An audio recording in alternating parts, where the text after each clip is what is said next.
వరదలు వచ్చినప్పుడే ప్రభుత్వాలకి ఈ ఆక్రమణలు, కబ్జాలు ఇలాంటివి గుర్తొస్తాయేమో తెలియదు కానీ ఎప్పుడైతే విజయవాడ వరద ముంపుకి గురైందో అప్పుడే బుడమేరుని ఆక్రమించేశారని, అక్కడ ఆక్రమించేసి వాగు వెడల్పుని తగ్గించేసేశారని, ఇళ్ళు కట్టేశారు, ప్లాట్లు వేసేశారు, అపార్ట్మెంట్లు కట్టేశారు, ఈ ఆక్రమణలు కబ్జా చేసేశారు, వీటన్నింటినీ తొలగించాలి, ఈ ఏపీలో కూడా హైడ్రా తరహాలో ఒక కొత్త వ్యవస్థను తీసుకురావాలని చెప్పి మాట్లాడుతున్నారు. ఇక్కడ వరకు బాగానే ఉంది. మరి అయితే తెలంగాణలో పనిచేస్తున్నటువంటి హైడ్రా ఎవరి కోసం పనిచేస్తుంది? నిజంగా ప్రజల కోసం, ప్రజల పక్షాన పనిచేస్తుందా అంటే అది ఒకసారి ప్రభుత్వం కూడా ఆలోచించుకోవాలి. ఎందుకు ఈ వ్యాఖ్యలు చేయాల్సి వస్తుంది అంటే ఒకసారి గమనించినట్లయితే ఆక్రమణలను తొలగించటం అనేది ఆహ్వానించదగ్గ పరిణామం. అది తప్పని నేను అన్ను. ఆక్రమించిన వాటిని కూల్చేయండి, తప్పులేదు. అయితే మీరు ఎవరివి కూలుస్తున్నారు, ఎందుకు కూలుస్తున్నారు, ఇది తెలియాలి కదా. ఇప్పుడు ఒక చెరువుని ఆక్రమించి అక్కడ ఒక వెంచర్ వేశారు, అపార్ట్మెంట్ కట్టారు, లేదా గేటెడ్ కమ్యూనిటీ కట్టారు. దీన్ని ఆక్రమించింది ఎవరు, కబ్జా చేసింది ఎవరు, ఈ ప్లాన్ కట్టిన డెవలపర్ ఎవరు, దీనికి అనుమతులు ఇచ్చిన ఉద్యోగులు ఎవరు, ఆఫీసర్లు ఎవరు, చివరికి కొన్నది ఎవరు?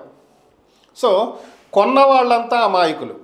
మనకంటూ ఒక సొంత ఇల్లు ఉండాలి అని చెప్పి మధ్యతరగతి పీపుల్ రూపాయి కూడబెట్టుకునో, బ్యాంకుల్లో లోను పెట్టుకునో, ఈ గేటెడ్ కమ్యూనిటీల్లోనో లేదంటే ఇంకో ప్లాట్లు కొంటారు. అది డబుల్ బెడ్రూమ్ కావచ్చు, త్రిబుల్ బెడ్రూమ్ కావచ్చు, ఒక విల్లా కావచ్చు, ఏదైనా కావచ్చు, కొనేది వీళ్ళే.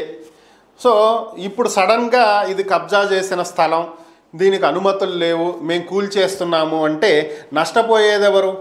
పైకి మీడియా ప్రొజెక్ట్ చేసేది మాత్రం పలానా ఎమ్మెల్యే వెంచర్ని కూల్చేశారు, పలానా ఎమ్మెల్యే నిర్మించిన విల్లాలను కూల్చేశారు. ఇక్కడ ఒక బాగా చెప్తుంది, ఆయన నిర్మించడం అయిపోయింది, వాటిని అమ్మేసుకుని చేతులు దులుపుకుని వెళ్ళిపోవటం కూడా అయిపోయింది. ఇంకా ఆయన విల్లాలేంది, ఆయన అపార్ట్మెంట్లు ఏంటి, కూలుస్తుంది సామాన్య ప్రజలవి కదా. అది మాత్రం బయటికి ప్రొజెక్ట్ చెయ్యరు. ఎందుకని అంటే అది చేస్తే సమస్యలు మొదలవుతాయి కదా. ఇప్పుడు రోడ్డున పడుతుంది ఎవరు? ఏ పాపం తెలియని ప్రజలు. ఇక్కడ ఇది అన్యాయం అయింది, ఈ లేఅవుట్ కబ్జాకు గురైంది, కబ్జా చేసిన లేఅవుట్లో మనం కొంటున్నామని ప్రజలకు తెలుస్తుందా? తెలియదు. అది ఎప్పుడు తెలుస్తుంది? అధికారులు అనుమతి ఇవ్వకపోతే తెలుస్తుంది. కానీ అధికారులు అనుమతులు ఇచ్చారు కదా, అన్ని పర్మిషన్స్ ఉన్నప్పుడు దీస్ ఆర్ లీగల్ అనే ఫీల్ అవుతారు వాళ్ళు. అలాగే బ్యాంకులు కూడా లోన్లు ఇస్తున్నాయి. ఇది ఇల్లీగల్ అయితే బ్యాంకు లోన్ ఎందుకు ఇచ్చింది? సో బ్యాంకు లోన్ ఇచ్చింది కాబట్టి ఇది ఖచ్చితంగా లీగల్. సో కాబట్టి ఈ ప్రాపర్టీ మనం కొనొచ్చు అని చెప్పి మధ్యతరగతి వ్యక్తి ఫీల్ అయి కొంటున్నాడు. అక్కడ వేలు ప్రతి నెల ఈఎంఐలు కడుతూ లక్షలు పెట్టి ఫ్లాట్లు కొనుక్కుని ఈరోజు వాటిని పోగొట్టుకుని నడి రోడ్డు మీద నిలబడుతున్నటువంటి వ్యక్తులు మధ్యతరగతి వ్యక్తులు.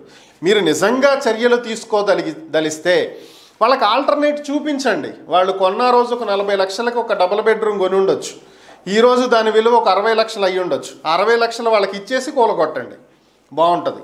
లేదా ఈ వెంచర్ వేసినటువంటి వాళ్ళు ఉంటారు కదా, వాళ్ళు ఎమ్మెల్యే కావచ్చు, ఎంపీ కావచ్చు, మినిస్టర్ కావచ్చు, డబ్బులు ఉన్నటువంటి ప్రాపర్టీ ఓనర్స్ కావచ్చు, లేదంటే బాగా పేరు మోసినటువంటి ఈ ఇన్ఫ్రాస్ట్రక్చర్ రియల్ ఎస్టేట్ సంస్థలు కావచ్చు.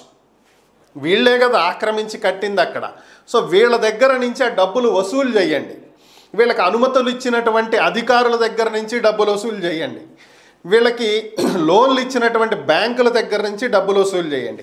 అవి ఈ బాధితులకు ఇవ్వండి, వాళ్ళు ఇంకో చోటన్నా కొనుక్కుంటారు. ఏదీ లేకుండా ఇలా అన్యాయంగా కూలగొట్టి చివరికి వాళ్ళని రోడ్డు పాలు చేసి ఏదో సాధించినట్లుగా, ఎవరో బడాబాబుల్ని రోడ్డు మీదకి తీసుకొచ్చినట్లుగా ప్రకటనలు చేస్తూ మీడియాలో హల్చల్ చేస్తున్నారు చూడండి. ఇది నిజంగా ఎంత దారుణం అంటే అంత దారుణం. దీనికి సంబంధించే ఈరోజు AP deputy CM Pawan Kalyan మాట్లాడటం జరిగింది. హైడ్రా తరహా వ్యవస్థ ఏపీలో కూడా ఉండాలి, కూల్చివేతలు జరగాలి, ఈ కబ్జాల నుంచి ఈ చెరువులు, వాగులు, వంకలు ఇవన్నీ బయటపడాలి. కాకపోతే ఇక్కడ కొన్నటువంటి వ్యక్తులు పేదవారు ఉన్నారు, మధ్యతరగతి వాళ్ళు ఉన్నారు. వాళ్ళు తెలిసి కొన్నారా, తెలియక కొన్నారా? ఫస్ట్ దీన్ని ప్రభుత్వం తెలుసుకోవాలి, నోటీసులు ఇవ్వాలి, వాళ్ళకి ప్రత్యామ్నాయం చూపించాలి, వేరొక చోట వారికి ఇల్లో స్థలమో ఏదో ఒకటి ఇవ్వాలి, ఆ తర్వాత కూల్చివేతలకు దిగాలి. ఇదంతా చేయకుండా దీనికి అనుమతులు ఇచ్చిన అధికారుల మీద చర్యలు తీసుకోకుండా ఇలా బ్లైండ్గా ఏదో చేసేయటం, చివరికి రోడ్డున పడుతుంది ఎవరు అని చెప్పి ఆయన ప్రశ్నించడం జరిగింది. సో ఇది వాస్తవం. ఏపీలో హైడ్రా తరహా వ్యవస్థ రావాలి, ఈ కబ్జాలను తొలగించాలి. అయితే దానికంటే ముందు తగినటువంటి చర్యలు చేపట్టి ఆ తర్వాత కూల్చివేతలకు దిగండి. అది ఎవరి ఇల్లైనా, ముఖ్యమంత్రి ఇల్లైనా, ప్రతిపక్ష నేత ఇల్లైనా, ఏదైనా సరే కబ్జా చేసిందైతే, అనుమతులు లేనిదైతే కూల్చి పారేయండి, నష్టమే లేదు. కానీ పేదవాడి ఇల్లు కూల్చే ముందు 1-2 సార్లు ఆలోచించి వారికి న్యాయం చేసి ఆ తర్వాత కూల్చండి. ఈరోజు ఒక మీడియా న్యూస్లోనే చూశాను, 2 పిల్లలు ఏడుస్తూ మీడియాతో మాట్లాడుతున్నటువంటి పరిస్థితి. మా ఇంటికి కనీసం నోటీసులు కూడా ఇవ్వలేదు, మా పుస్తకాలు తీసుకుంటామంటే కూడా ఆ టైం కూడా ఇవ్వకుండా ఇంటిని కూల్చేశారు, మా పుస్తకాలన్నీ లోపలే ఉండిపోయినాయి, మేము చదువుకుంటానికి కూడా లేదు ఈరోజు. ఏం పిల్లల పుస్తకాలు బయటికి తెచ్చుకునే అంత టైం కూడా అధికారులకి లేదా? అంత బిజీగా ఉన్నారా అధికారులు?